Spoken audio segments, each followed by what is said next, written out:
বন্দে মাতরম। ভারত মাতা কি, ভারত মাতা কি, ভারত মাতা কি। আমরা আজকে এখানে এসেছি কেন? কেন আজকে এসেছি এখানে?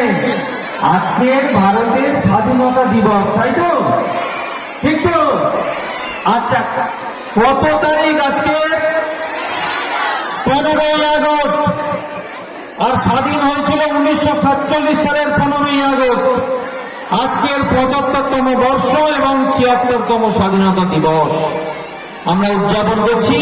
এবং এই মহান দিনে, মহান এই স্বাধীনতা দিবসের অনুষ্ঠানে আমাদের বিদ্যালয় প্রাঙ্গণে আমরা সবাই সমবেত হয়েছি এই অনুষ্ঠানটাকে পালন করবার জন্য। তোমরা ইতিহাসের পাতায় পড়েছ সেই বীর শহীদদের কথা, সংগ্রামী নেতাদের কথা, যারা দেশের জন্য প্রাণ দিয়ে